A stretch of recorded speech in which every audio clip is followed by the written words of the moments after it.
4 years ago, I ran for mayor knowing I wouldn't win, but also knowing that somebody needed to blow the whistle on Columbia City government. So I stepped up to do it. Took abuse from you and others for doing so. Hey, I encouraged you to get into it. And then abused me the rest of the way. I don't think I abused you. But I did. It didn't matter either way. I think we needed that conversation. It didn't matter whether you or anyone else abused me. I was doing it because I felt it needed to be done. Yeah. But there is a price to pay for challenging the establishment. But I was glad to do it, and I think, though I didn't win, in shining a light on city government, I did start something. And I talked about things then that people are talking about now.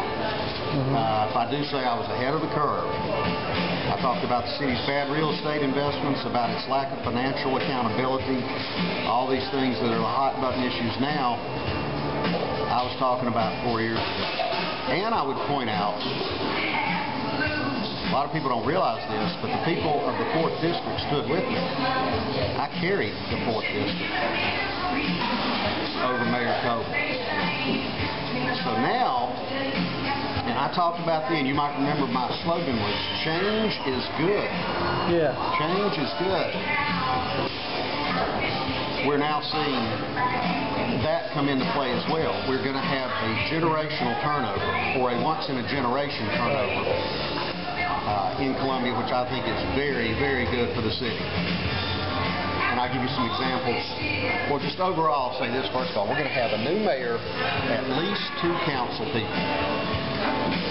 3 of the 7 positions occupied by new people, and a 4th, Belinda Gervais, in 2 years. 4 of the 7 people have been in their positions 2 years or less, or an average of 0.5 years come July. I think that is a wonderful thing for Columbia, and I'd like to be a part of it. We need fresh faces in these positions. We need new outlooks. We need to break with the past and all of its troubles. And I'll give you an example of why that matters so much, Brad. All right.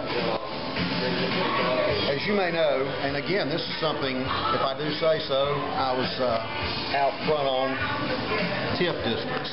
Right. Opposition to the TIF districts. Well, everybody's talked about that since it became popular to do so. I wrote columns about that last summer 3 times. Right. Starting in numerous ones throughout the fall, opposing the TIF districts and laying out the reasons why, which basically boil down to you cannot be in the financial crisis we're in and divert money away from the general fund. It shows a disconnect from fiscal reality. Whatever the merits of the TIF proposals, they are irrelevant at this time. We can't do it. You want more police? We'll be lucky to keep the police we have if you divert money away from the general fund, etc. But so do you think a TIF is ever a good idea? Sure. Yes. Oh, absolutely. The Vista TIF was a good idea. Right. And I'm not passing on the merits of the ideas of these TIFs. I'm just saying the fact that you would try to do them now, you can talk about the individual merits of either one, and there are pros and cons to each one. But this is not about the merits. This is about fiscal reality. Right. And that now is not the time, and that it shows a disconnect from fiscal reality to push it. And here's why this matters, what I was saying about this generational turnover. The vote on the TIFs was 4-3. Right. 4-3. The 4 votes in favor, Coble, Cromartie, Davis, Devine. A total of 68 years on City Council, an average of 17 years each. The 3 votes against it, Gervais, Rickenman, Finley, a total of 12 years on Council, an average of 4 years each. You're in office too long, you get too tied to things and people and old ways and old debts and so forth, and you'll vote for anything, even something like that which makes no sense. And not only makes no sense to me, but made no sense to Richland County Council and the District School Board, which both declined to be involved, showing again how isolated and irresponsible the 1-vote majority on council was in going forward with that.